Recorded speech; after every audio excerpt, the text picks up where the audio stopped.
Ciao Juventini, and welcome to episode 98 of the All Juve cast. And I've got, a seasoned vet off the All Juve cast here, James Martino, and always great having you on. And happy Canada Day, my friend. Hope you had a chance to get out and enjoy the day. It's miserable over here, but did you get a chance to enjoy some sunshine, hopefully, where you're at? Yeah, GTA was beautiful here. It was 30 degrees. I got to get out a little bit earlier today, kick the soccer ball around. So That's awesome. now indoors, chilling out. That's great, man. That's great. And I just, before we get into the match, James and I are going to recap, which was the most recent victory over Genoa, 3-1 away. I just want to ask you how things are with the fan club out there. Yeah. So I'm part of the Juve Club Toronto, and the club is right now in its membership phase. They're the second largest by membership in North America. Don't quote me on they always throw a stat out there like that, the official stat. But we're pushing a whole bunch of members, and it's a great group of guys. It's not your old school social club anymore. Kids are invited, the women are invited. So the membership has opened for the season. As being a part of a member, not only do you get the exclusive access of tickets for if you want, if they ever do open up to go live for Juve games, but there's also a scarf club Toronto Juve Toronto club scarf with our own logo on there. There's discounts with local businesses and monthly giveaways. Now, the big news out of the club is they're also going to be creating their own fantasy soccer league as well within the club. Nice. So Awesome. some great ideas. I'm not a member of the board. I'm just a member of the club, and the team, the group of guys are doing a lot of hard work. And salute to everybody. And if anyone is watching, hi. And That's hopefully great. we get to see each other when things open up and we can get back to our local spot and cheer on our Juve team. Absolutely, absolutely, and happy Canada Day to all the Canadian listeners and all the members of fan clubs here in Canada. So that's great. That's great, James. Now let's get to business. The business at hand. We're gonna break down Juve Genoa. Let's get into the starting lineups. For me, starting lineup was really straightforward for a lot of reasons. We were going to see Szczesny in. You're going to get Quadrado. You're going to get Danilo, Delict, Bonucci. In the middle, Pjanic, Bentancur, Rabiot, and then up top, Bernardeschi, Dybala, Ronaldo. Now, I say straightforward because we have no options at left back, so Danilo is going to go in. There's no changes there. Quadrado is going to be on the right. Chiellie's injured. You might say you want to try, not necessarily try, but give one of the center backs a rest, but they're in incredible rhythm. It's an away fixture, can be a tricky one. Leave that the same. In the middle, a little bit strange surrounding the circumstances, but we still need Pjanic and Ramsey. I think that's really the key. Is they want to minimize the risk with Ramsey and injuries, and Mm-hmm. they said his minutes are going to be limited because they're just not quite sure how much he can handle. And then Douglas Costa, obviously, these are all things Sarri Similar touched story. on. Yep. He's much, much better coming off the bench as that sub. So, yeah, the starting lineup for me, very, very straightforward. James, let's get your thoughts on that lineup. Yeah, the only one that caught my eye was the Daniela one. I thought if it was old school Max Allegri, I think he would have sat Danielo and put him on the stool like Ala Bonucci. Gave one of the kids a start, but other than that, uh, it was the best available players, and looks like that's how they lined it up. Yeah. I mean, yeah, Danilo, I mean, that was a bonehead decision on the second yellow for sure. Both of them were unnecessary. tackles, and you saw that you were entering because Chiellii got injured. So really just not a good one. But it is what it is. We move on. We get to this match. Now, before we get into it, did you have a prediction set out? My personal prediction for this match was a 2-1 grind for Juve, and I want to know what you thought, what your expectations were in this. So my prediction was a 3-0 win. So I got pretty close. The reason I went with that is I think we've broken our duck, and the momentum is now starting to pile on. Yeah. Okay. Okay. So you think that, yeah, now you're just thinking it's going to be nothing but positive building and just moving forward here on out. Okay. Yeah, and you can, before we start going to the minute by minutes, I think the first maybe 20 or 30 minutes of that game, you can see the difference in their mentality. A lot of 1-2s, a lot of shots from distance, where beforehand they were looking for that perfect pass, that perfect shot, getting to the box and then back, and then that possession ball. Whereas this time, that was the key difference that I noticed, was they were shooting from everywhere. Well, yeah, like I mean, let's get right into it. I mean, it's right out of the hop. Juve, they start off the same way. Ball goes back, we launch it up forward, and then we just kind of start the game.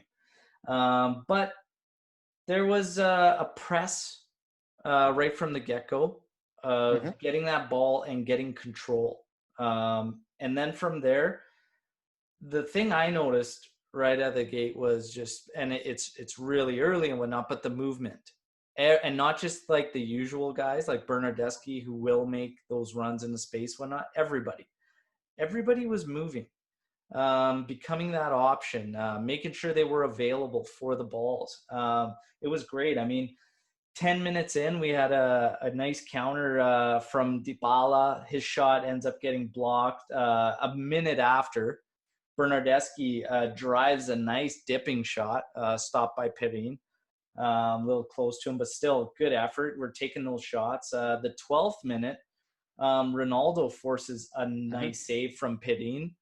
And actually, that whole opportunity comes from the pressure because not Bernardeschi, Bentancur wins a great ball on that.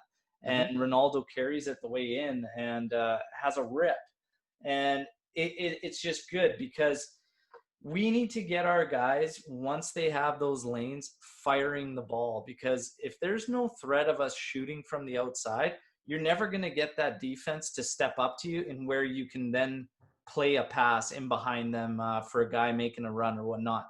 If we allow them to remain parked at the back and we won't shoot from distance, you're not going to get anything.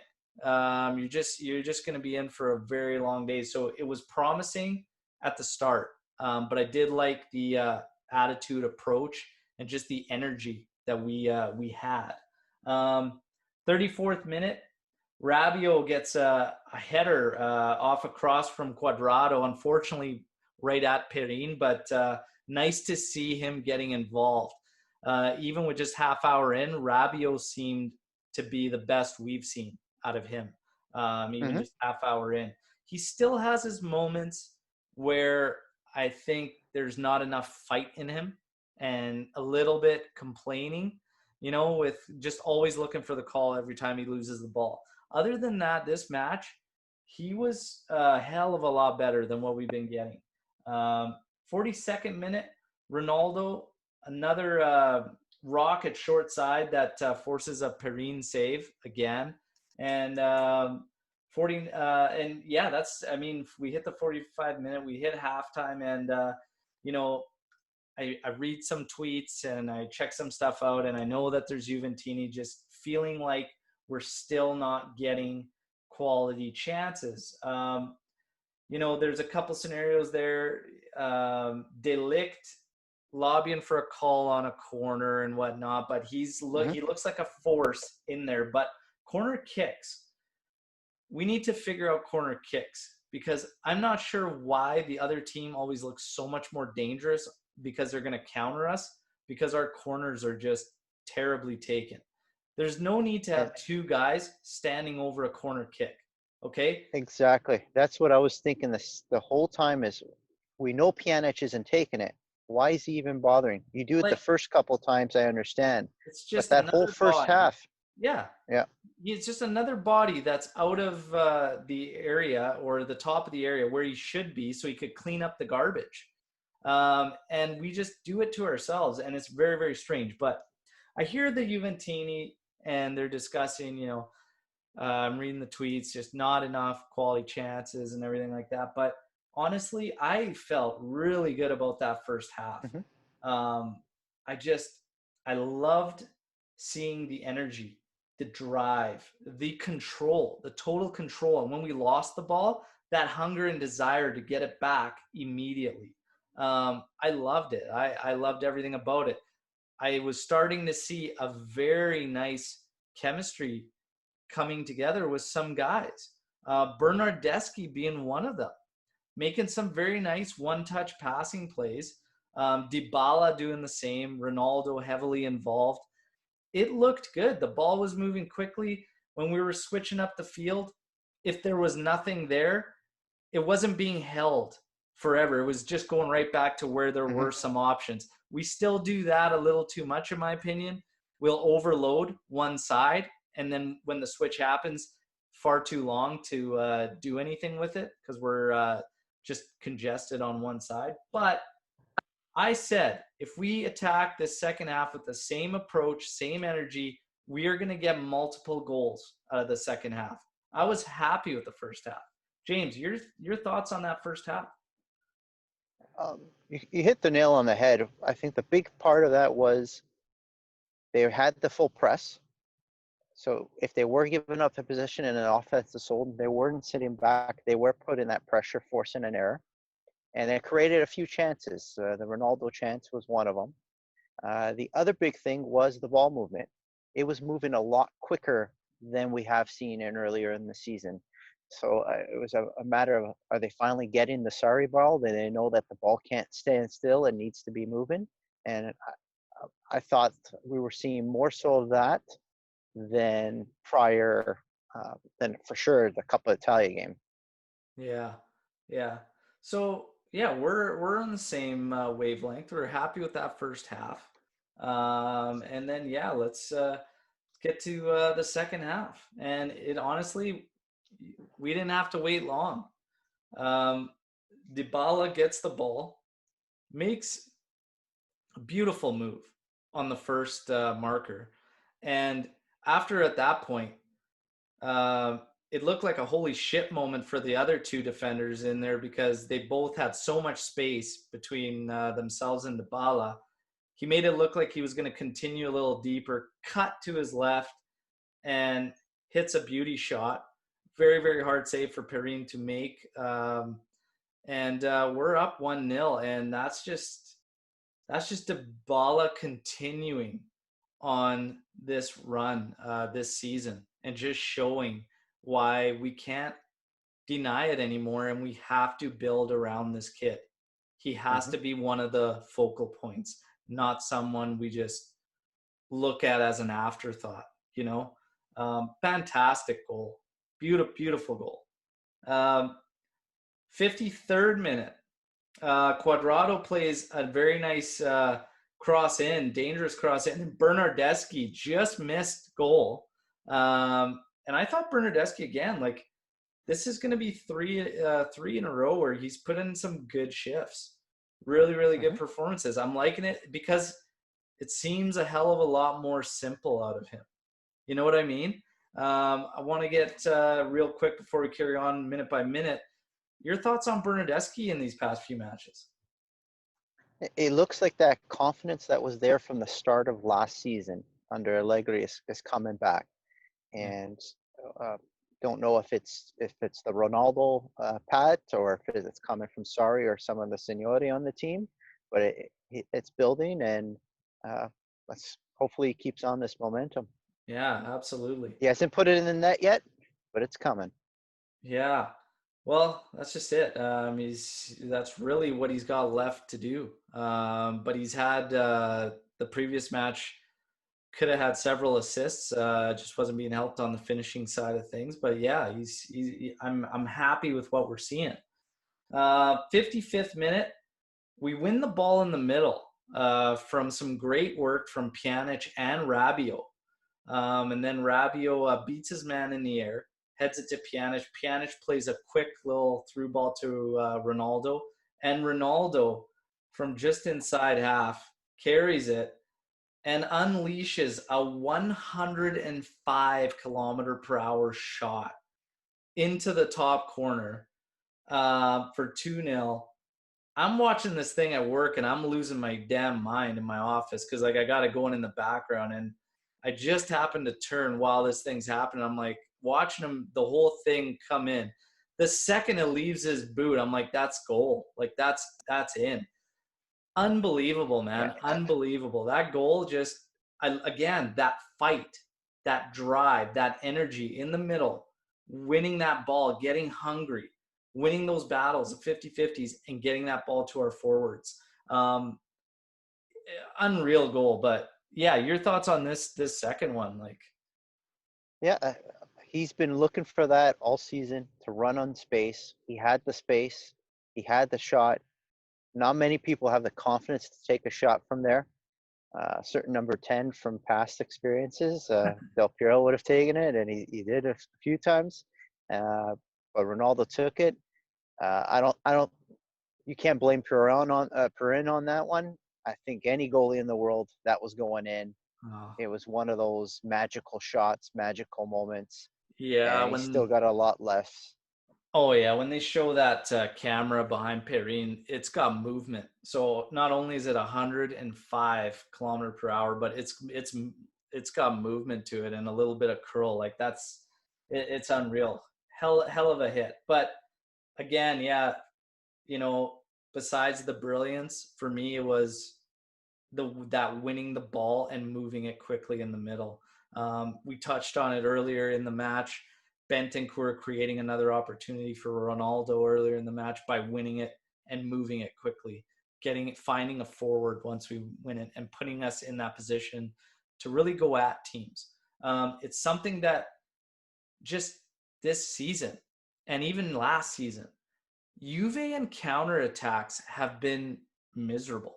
You know, like it's just Mm-hmm. it's never been good, and I want to see this. So while a lot of fans are looking at these as individual brilliance, you know, I'm seeing a little bit more to it. I'm seeing that urgency and where the play is starting from. Granted, it's these guys are making things happen, which is incredible, but you know, that's also their capability.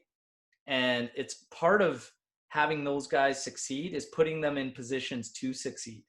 You know, so we don't want Ronaldo dropping way back in the ball. Even on this one, it didn't seem to matter because he ran the whole thing. But Dybala got his ball at the top of the area.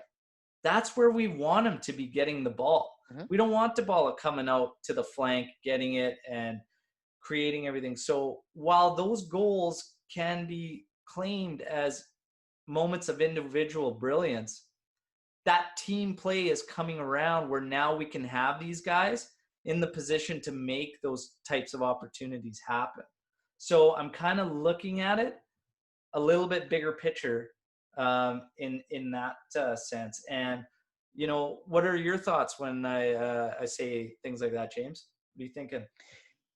Yeah, and I think throughout the whole game, they really didn't have much time in our half, and a lot of that I put at Delict, who was just a force at our half, and they were stopping that, making those defensive moves and starting the offense right away. So in that particular time, it was Pjanic, but throughout the game, Delict and Bonucci were there putting the block on. Yeah, absolutely. So we're up 2-0. You feel that shift a little bit more comfortable, still controlling the game, but tempo down a bit, which is understandable. Um, Genoa being toothless, really. We just had full control. You talked about De Ligt shutting everything down. Our guys did an incredible job of shutting everything down. 66th minute, Douglas Costa comes in for Bernardeschi. And 6 minutes later, Costa with a ridiculous goal of his own. Again, he's at the top of the area. Feints right, cuts left, curls this thing. This shot looks at first like it's going to sail way past goal, and it just dips and curls, and it just goes right inside that post and in. And Perrin is just standing there, and you can't even blame him from the trajectory of that thing. But unbelievable, like just three beautiful worldly goals. And I got to ask you, which is the best goal out of those three? Which is the nicest in your opinion? So I saw a lot of surveys going out there. For me, I put Dybala's as the best one, and according to all these surveys, I was the least number. The reason I put Dybala's more is I put also weight on that it was the first goal of the game, so the defense is tighter. Once you have that first goal, you notice these open up because they're trying to move forward and try to tie the game back up. So I don't see Ronaldo's goal happening at 0-0. The only reason he had that space was because it was the 1-0. So I'm giving Dybala the extra weight on that. It's Also his two little feints, and just it's tough. I always like the left footer. It's tough because you have literally three completely different goals. You have Dybala absolutely skinning a guy at the top of the area, and then feinting two guys to be able to open up his left and then slot home. Incredible goal. You have Ronaldo just absolutely driving this thing from long range, like so hard and so precise, like unbelievable hit. To do it at full run too, like that. Yeah, it's a ridiculous goal. And then you have Costa with the touch and the curl, and unbelievable, man. He opened up that for himself as well, and he's still a ways out. And he hit it so nice, like that Perrin just stood there, knew he had zero chance. Like that thing's looking wide. So if I had to give the edge to one, oh man, that's tough, but I'd probably say Dybala's, just because of the technical skill involved for him to actually create that and finish like that. I'd have to say Dybala, but don't get me wrong. You can't go wrong with any one of those three unbelievable goals. In the 75th minute, 72nd minute, Costa scores his one. 74th minute, we get Ramsey in for Pjanic and Higuain in for Ronaldo. These subs, real quick. Pjanic, this was the best Pjanic we've seen in a long time. Obviously, like the deal is done. Very, very strange, peculiar situation to have a transfer deal done. Obviously, Pjanic for Artur coming to Turin, and these guys still having to play for their respective clubs. Very, very strange scenario, but I was never, and I've said it on the pod, I wouldn't be putting faith in Pjanic because of what we've seen out of him and his performances. But not only that, now the deal's done and figures heads elsewhere. But honestly, man, the guy came out with some incredible words on his Instagram about just his whole time in Turin, him and Edin and his son. And he's always been class and a true professional. And this just kind of goes to show, like he's here to one last kick at the can, right? And, props to Miralem Pjanic. A lot of respect, but that was the best Pjanic we've seen. And if he finishes his time with us like that, and we can add a couple trophies, yeah, be fantastic. But your thoughts on Pjanic in this match? Yeah, he was moving the ball a lot quicker than normal. maybe it is that pressure that was on him is now off his shoulders, and he can just get back to what he does and play Yeah. on the field. It's interesting to really think about what is it, what was it or whatnot, and maybe it's just something so simple like how he wants to be remembered, right? And maybe Hmm. feeling that he hasn't been up to his best or whatnot, right? Maybe it's the excitement. Maybe it's trying to show Barca, he's still got it and wants to be that guy when he gets there. Who knows? Higuain in for Ronaldo. I thought, yeah, it's 3-0. Let's get Ronaldo some rest. A Hmm. lot of matches. We got the Derby de la Mola, obviously, next on deck. Let's get him some rest, and let's get Higuain in there. 75th minute. Absolute comedy of errors, but we put off the throttle. But Bonucci, I don't know if he kind of lost his footing there. He missed it completely on a cross. Goes through Rabiot, gets by Cuadrado, and then Cuadrado defends the play like a right winger. And Pinamonti just drills this thing home. De Ligt tries to get in there with the slide, but it's too late. Just a foot off the throttle, and honestly, it should have never got by Bonucci in the first place. But whatever, it is what it is. Again, we were in full control, but it still be nice. And you could see how much it meant to De Ligt to keep that clean Hmm. sheet because, He was the only one who looked upset at the play. yeah, Everybody else was just shrugging their shoulders, and he was upset. yeah. And I loved seeing that from this kid, man. And, Bonucci, like I said, it looked like he may have lost his footing and he was kind of sliding or whatnot because he was in this awkward position when it was coming and he couldn't get his head to it, but it should have never got by him. Very unfortunate to even get by Rabiot and Cuadrado, but again, they're standing behind Bonucci thinking that's an easy clearance. So it is what it is. But Cuadrado, for our right back, needs to defend that play as a right back. Very, very easily beat. It shouldn't be like that. He just needs to square him up and make sure he doesn't get by you. That's all. Just he can't go in there swiping at it and getting beat so bad by Pinamonte there. That's the thing with Corrado too, is we know he's playing out of position.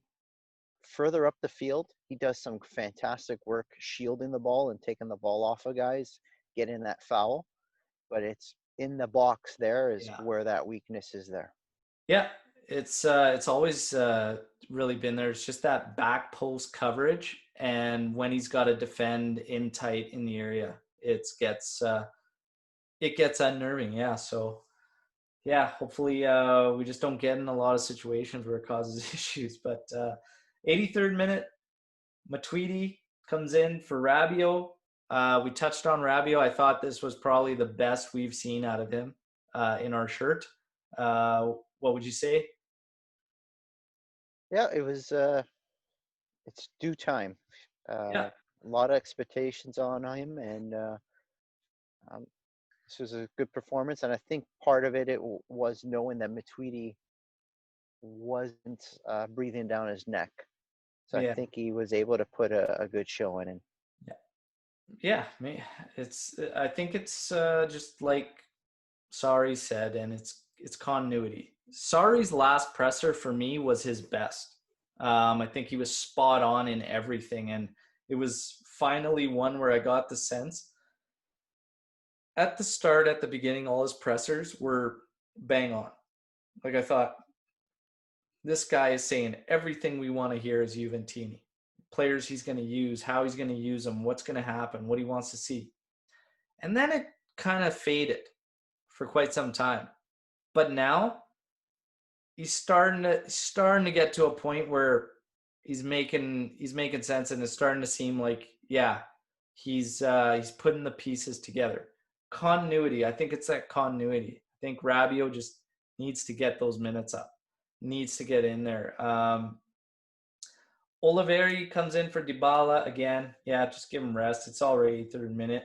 3-1 win. We see it out.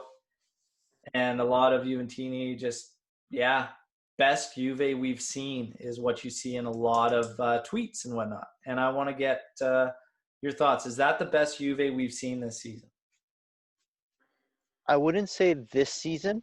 I thought we played better the first game versus Inter, but it is one of our better performances of the season. Yeah.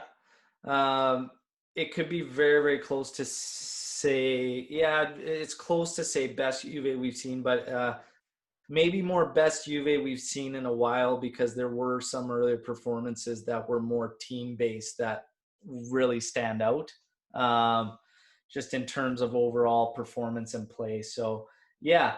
But we talk about the continuity of these players. Bernardeschi, I think he's putting in good performances, but again, keeping him at a certain position, not shifting him around. Dybala now staying more centrally. He and Ronaldo clicking well and whatnot. Bentancur, Bentancur in this one was a little low key, but still did a lot of good. Maybe a little sloppy in the passing in the first half, but he cleaned it up nicely in the second. Um, yeah, this was a solid win. It's usually a tricky fixture. Possibly the fact that there were no fans helped us, but Mm-hmm.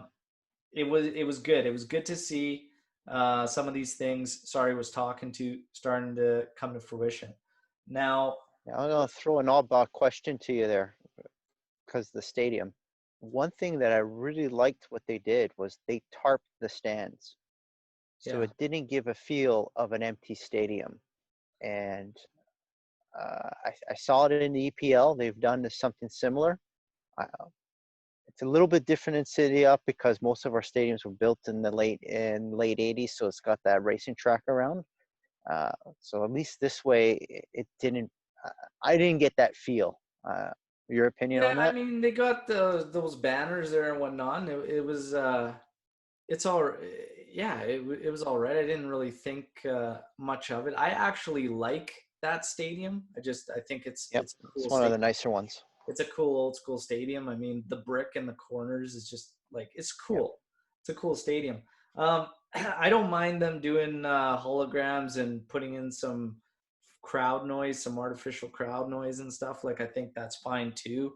Um, yeah, I don't really know. Originally, I heard things about holograms of players being put in behind, like in the Juve seats and stuff, and I thought, don't do that. Like this banner thing is fine too. Like that's cool as well. Um, I still got the feeling, I'll always get the feeling of an empty stadium just from not hearing the Mhm. crowd. It's strange to see these goals without the roars, and we see a game where we get three ridiculous goals and you just hear the guys on the bench and the pitch, right? And it's a little weird, because even being on the road, those Juventini supporters would have been losing their minds at these goals, and Mhm. we go back to the match against Merda where Dybala scores that insane goal, like just that beauty to seal it, and there's nobody around, right? And it sucks. It's unfortunate for that. So but that stadium I do like. I do like this one. Uh, your man of the match. Who do you pick for your man of the match? I'm gonna go with Delict. I thought he was a rock, even though they didn't show up on the scoreboard. Uh, I I think he had the most tackles, most takeaways. Yeah, yeah. At I least mean visually, that's it looked that way. yeah. There's nothing wrong going to Licht. Absolutely, he was rock solid back there. Dybala for me. Um, yeah, he's just there's something with him and just how he makes the guys around him a little bit better and how he's able to switch our field and allow us to attack differently just based off his vision alone and where he puts that ball. Um, it's fun to watch when he's on, and he just does so many little things too that are incredible when you catch him. But that goal to unreal. It is the 1-0 goal, gets us rolling. yeah, for me, Dybala. Now we've won in Genoa 3-1, and now we are gonna touch on just everything surrounding Juve. And this one I thought would be fun to discuss because we were getting a lot of this early on the season when we were going through a lull. And I'm sure you remember, James, but everybody was saying Dybala and Ronaldo are unable to coexist on the pitch. Um, I called bullshit on it right away. I always did. Um, and I'm curious to hear what your thoughts were when that was going around and where you see now, because now they are building quite a nice chemistry. And there's 3 matches for Juve in Serie A where Dybala and Ronaldo haven't scored. Every other match has had one of them on the score sheet. But what they're building now is very, very nice and it's working. And it looks to be just really, really strong. And I like Bernardeschi and even Costa um, as that supplement to it. And I want to get your takes on originally when all the talk was Dybala and Ronaldo not being able to coexist, and what you feel about them now and that partnership there. Yeah, so I was on that bandwagon last year under Allegri. I think the main reason was he had Dybala on the wing, and Dybala is not that type of player. Yes, he's got the agility to to drive, but he doesn't have that breakout speed to be a winger. And that's the main difference between last year and this year is now he's more central, whether in the trequartista role or playing as the center forward with Ronaldo. And that's made the world of difference. He's in his comfort zone, and him and Ronaldo playing off each other just like Ronaldo did last year with Mandzukic.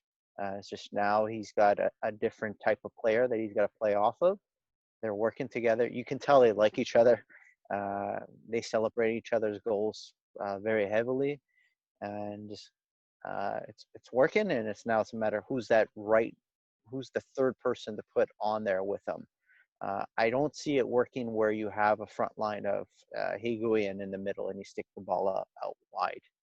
That's where it doesn't work. And that's interesting because,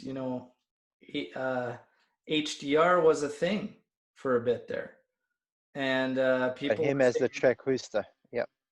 people were saying we gotta go that route, and it was good, and it did work too, and I think it could. But I just now seeing this, there's question marks. Costa's got to stay fit for one to even come off the bench as a sub.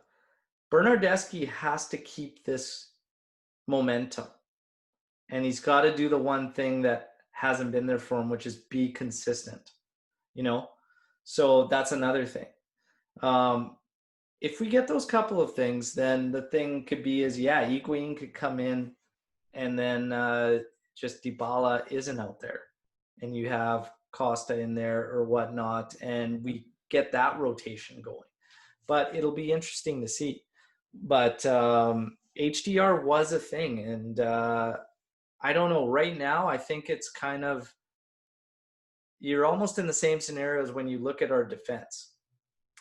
Chiellini's going to be back at some point, but De Ligt and Bonucci are building a very, very solid partnership. Does Chiellini come back and rotate with Bonucci? Or do you go Bonucci, Chiellini? Like, for me, I think Chiellini is going to be on the outside looking in based on what these guys have done. So with the forwards, you're almost running into that situation with Higuain where he's on the outside kind of looking in because we've got something brewing now. Would you agree? Mm-hmm. Yeah, exactly. And, one of the things with Higuain coming off the bench, because he is that physical presence, is coming in on a defender who's fresh and you're working him throughout the match. He gets tired quite a bit. But when he's coming in fresh in the 70th minute and that defender's been playing for 70 minutes, he's got an extra step. So it's actually better for him, just like it is for Costa, to come off the bench for now, and we'll see him pad their stats. Yeah, yeah. Well, and that's just it, right? If Higuain comes in and he's at limited minutes, probably going to be more effective for him, because that was one of the biggest question marks around him this season was, is he going to have the gas? Is he going to have enough in the tank to go a full season being a main man, right? And we kind of saw that he was guns blazing at the start, and then yeah, it faded, right? And it was Hmm. here and there, dipping in and out of where he needed to be. So this might be the best for the team overall to utilize him in this kind of situations. So yeah, it'll be very, very interesting to see. We touched on Chiellini, that will be back soon. Gigi Buffon and Chiellini have their contract renewals, one more season.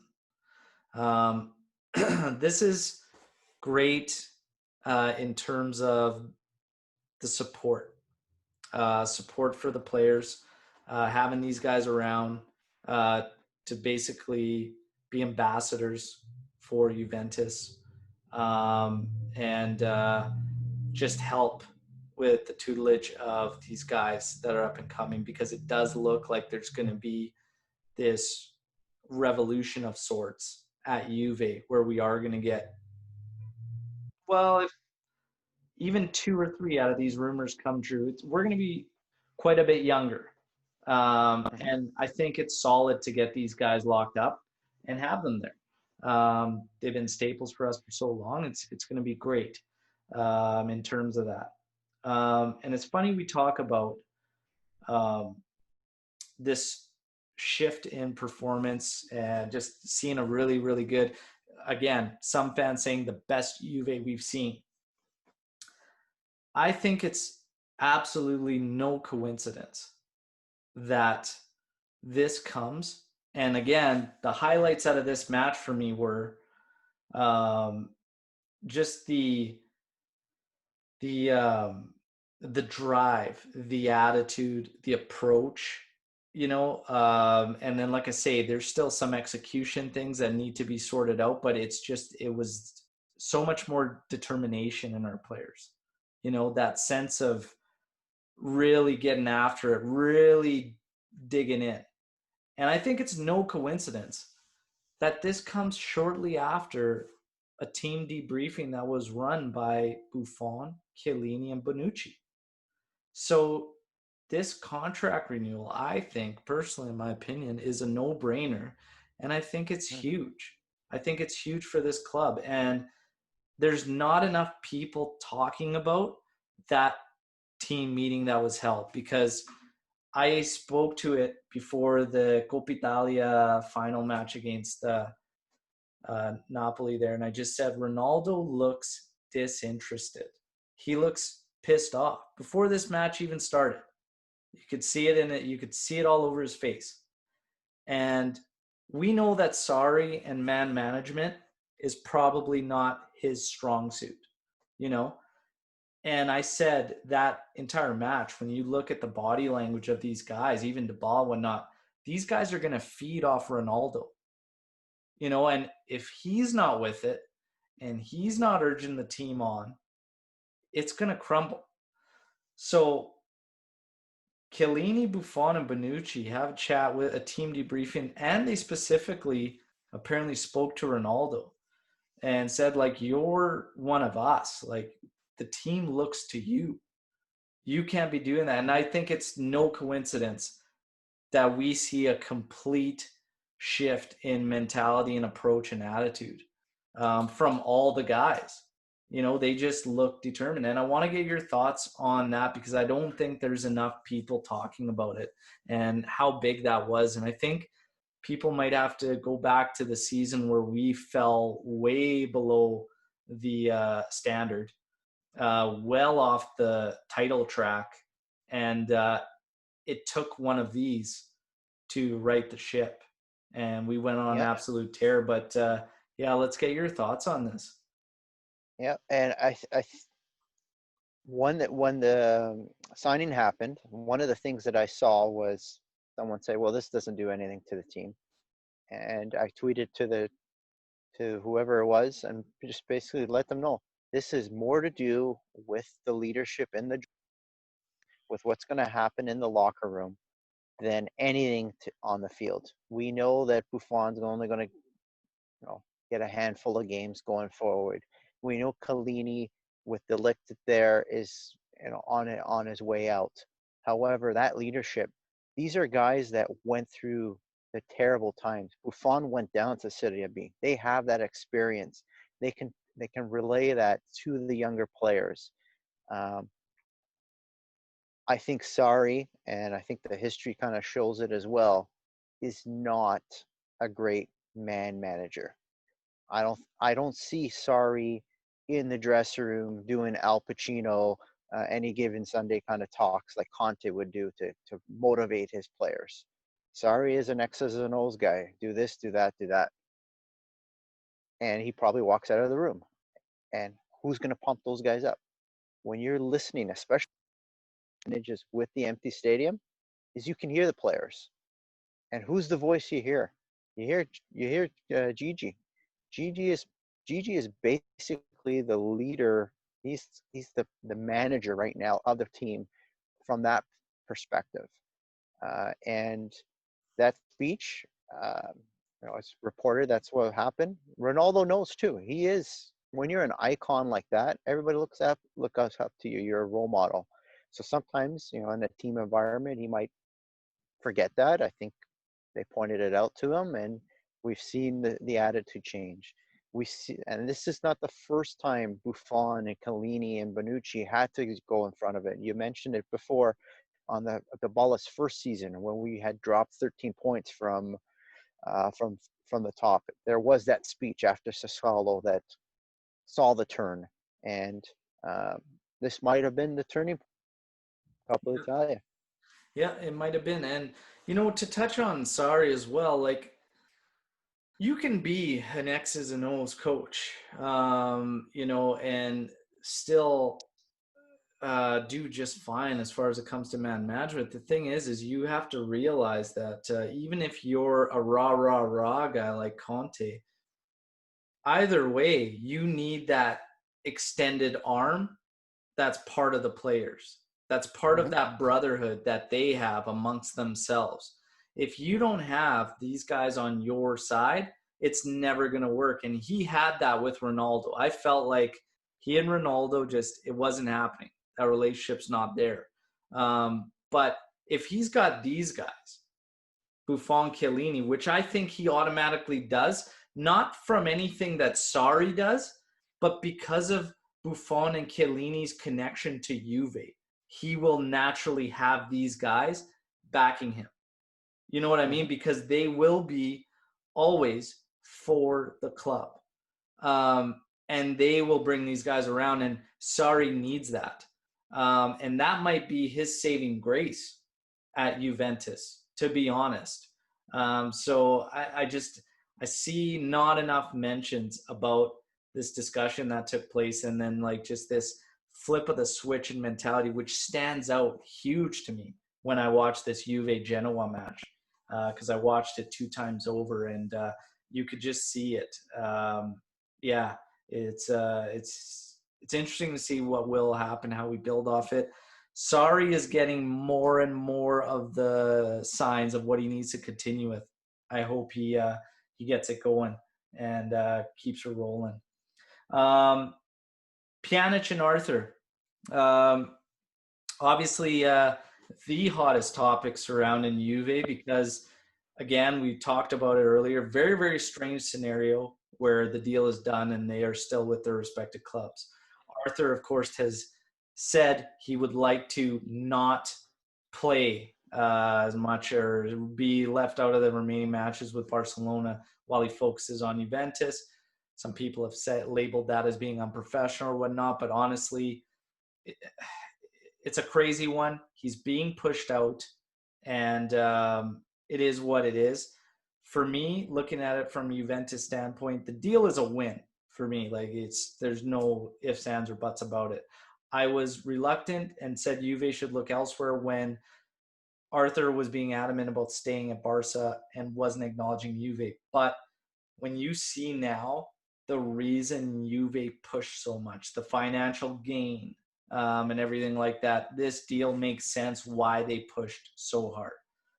Speaking from a player to player just role in this transfer, like, what are your thoughts on Pjanic and Arthur and this swap and Juve's deal here? Like, just player to player. So player to player, not talking about the plus splints that Yeah. Pradicic just pulled a master class on in accounting. Uh, Arthur is younger. He's got the Brazilian flair to it, and now he's younger. He's got a better pace to him. Um, Passing wise, he does make those quicker passes than what Pjanic does. And this is all. It's like the hand-picked midfielder besides Jorginho who can fit into Sarri's system. And from a player exchange perspective, it, But I don't believe Arthur plays the deep line playmaker role because Busquets occupies that position in Barca, and Arthur has always been on that Mitsala side. So, he can like, do. Yeah, he can do both. From what I was seeing, again, it's YouTube videos, so everybody's Maradona.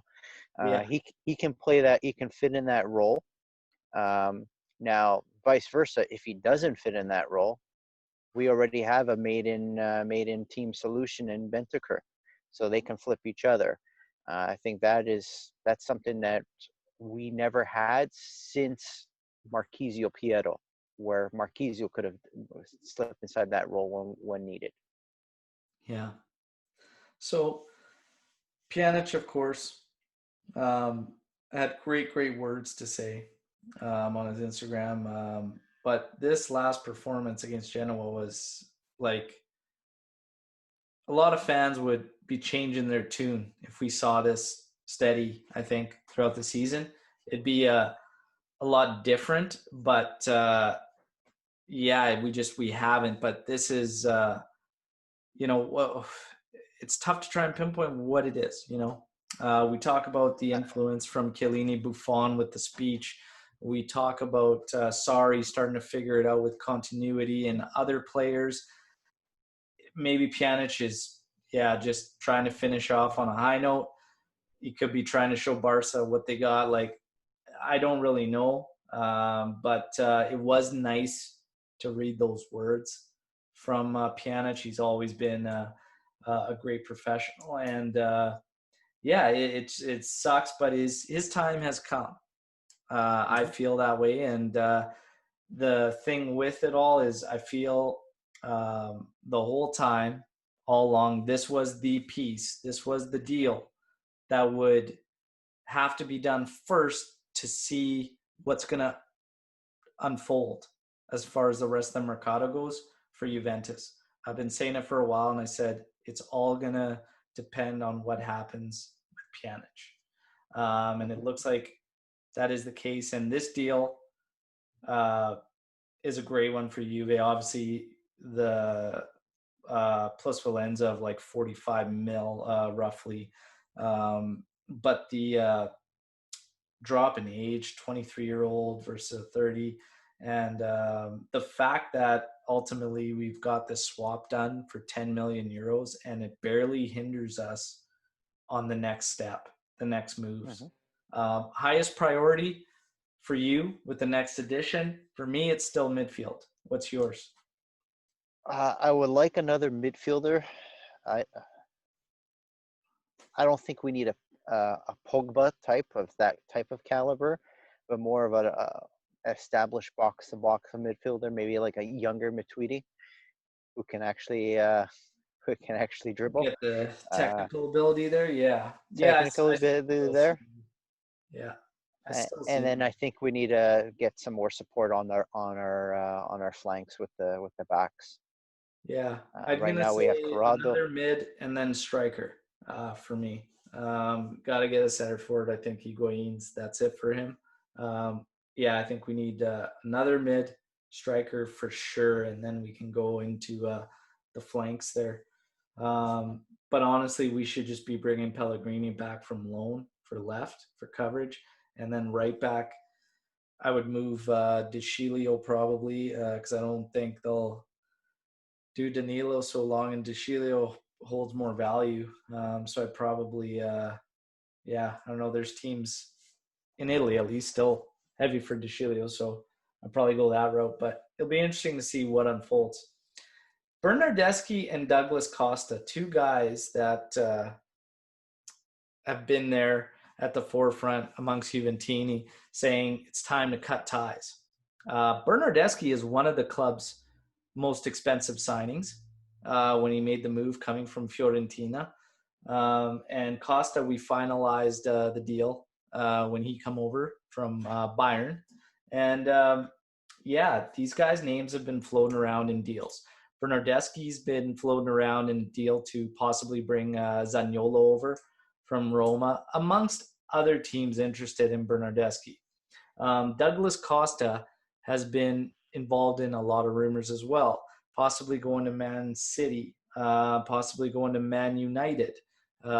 Just Douglas Costa is involved in a lot of rumors as well. Let's have some fun with it. And let's maybe debate and choose sides and see who we should keep. Like, I will fight for Bernardeschi, and we will say you fight for Douglas Costa. And let's just sounds good. And see where we end up or what we do and not. And then after we'll talk rationally what we truly feel. But I'm going to kick it off with, you're always hurt. Costa's always hurt. Well, Bernardeschi's caring more about his haircuts and his sleeves. He's been inconsistent coming in and off. Costa's inconsistent, and Costa can only come in as a sub. Is ineffective at the start of matches. Bernardeschi came from Fiorentina, and nothing good comes from Fiorentina. Yeah, Costa came from Bayern. They would keep him if he was good.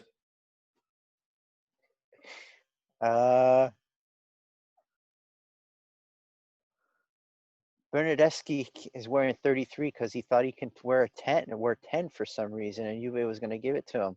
His talent level is nowhere near that. Costa's more concerned with Instagram and putting lightning bolts in his head. That's not true. He shaved it all off. Yeah, and he looks ridiculous. Check mark. He looks like The Rock. Looks like what? Like The Rock. The Rock. He looks like muscles. the Pebble. He's like a third the size of The Rock. That's fun, man. That's fun. That's all in good fun. Honestly, like, out of these two, if you had to get rid of one, this is a tough one. And it's funny that you mentioned the hairstyles, because maybe that was the key to the Genoa match, because Rabiot wore his hair down.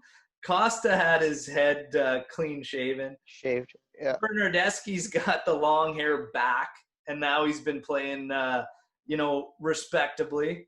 It's just funny, man. Maybe that's been it all along. It's just the hairstyles. They got to get the hairstyles going. Samson. Yeah, but in all seriousness, besides the lightning round that we just did, if you had to get rid of one of them, who do you get rid of and why? I get rid of Costa. The reason for that is mostly financial. We bought him from Bayern. I think it was for 40 million. It was 3 seasons ago. So we would have already amortized most of his salary. So right off the bat there, it's a plus for selling him off. And then the teams that want him. He's not wanted in Italy, he's wanted in England. England always typically overpays for players. So from a financial perspective, I think even though he's older, I think he will get us more money than what Bernardeschi will.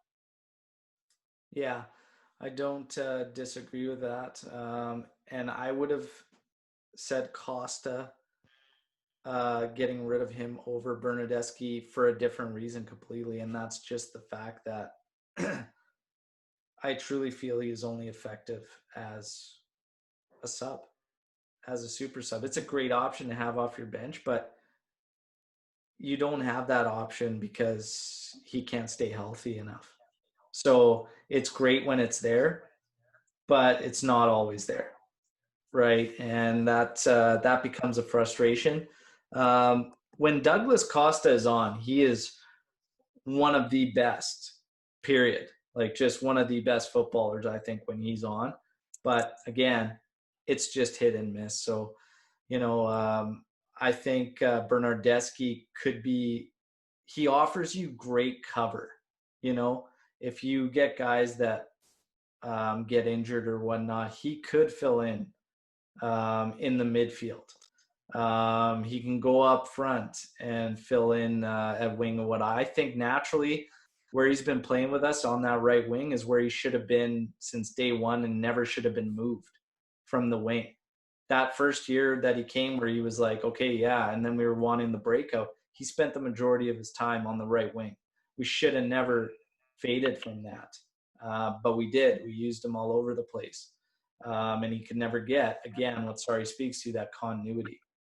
So I would pick Costa to get rid of over Bernardeschi. Might be an unpopular opinion with a lot of Juventini, but it'll be interesting to see how much abuse comes our way after that. But the last segment, another fun one. We just did the lightning round, and now we're doing prized Juve possessions. On the last episode, we had Tony that shared with us his Alessandro Del Piero autographed ball. And now, James, I am very excited to see what you have for us for your Juventus prize possessions. So bear with me as I move the camera. So I have two prize possessions. So if you can get a look over there. Yeah. They are minis, though. So these are kids' jerseys that when Juve played in Toronto back in 2011, they played Sporting at BMO. We were fortunate to be able to get into the practice area and got autographs. So I have the Buffon jersey and I have the Del Piero jersey. The Buffon jersey, Buffon actually autographed it on my daughter. So my wife is holding up my daughter and Buffon autographed it, and you can see her giggling. By fluke, somebody was YouTubing, videotaping that, and as actually has it on YouTube. So if anyone wants to look at it, it's pinned, my pinned tweet under @Jimmy_Stallion, and you can actually see Buffon autographing my daughter there. And then the other jersey, funny story, there's 3 autographs on the on the Del Piero jersey. So on the actual 10 is Del Piero. It's autographed perfectly there, and that's what I have displayed. But on the other side is 2 other autographs, Buffon again. And the funny story with the other one is when I eyeballed it, I saw the 3, and I thought it was Alessandro Matri. So my wife, how we did it, we kind of got to the front there, and we kind of befriended this group of girls, and they kind of passed the jerseys around. And that afterwards, we're back home, we're watching, 3 months into the Serie A season. And I said, "Oh, is that the guy who signed the shirt?" And my wife's like, "No, it's not him. I would have recognized him." And then they show Chiellini, and she goes, "No, it was him." So it's actually that one shirt. I have Del Piero, Buffon, and Chiellini. So wow. The 3 last big captains. That's awesome. That is really, really awesome. And a big difference, no disrespect to Matri, but to have you're out there. That's great, man. That's awesome. And yeah, Juventini, by all means, check out James's Twitter there and check out the video. I have seen it before. It was shared on another podcast. It's great. It's cool. It's cool when they do those tours. It's cool when they come home and for us because it's a big trip for us Canadians to get over there to take in a Serie A match and stuff like that. So when they do these tours, it's awesome. It's awesome when they come close to home and you get to see them, watch them train or whatnot. And in this type of situation, to have a guy like Gigi Buffon signing, your daughter's back, Yeah. essentially. Awesome. I was like, Gigi touched my baby. uh, Blessed. it's awesome, man. It's awesome. Thank you so much for sharing. And thanks again for being a guest on the show. It's always a pleasure having you on. I appreciate all the support I've gotten from you. Never goes unnoticed. Thank you, everybody else, for taking the time to tune in. And I do have something very, very special coming up. It's going to be released in the next day or two. So please stay tuned for that. A lot of exciting stuff coming. And thanks again for everybody with the support with the Striped Hearts apparel. It's fantastic. We're essentially almost out of the first drop. So if you have been humming and hawing, 20% off, free shipping. Now's the time. There's limited left. It's almost out. And then we're going to get into the second drop with, again, designs voted on by all of you. So thanks again.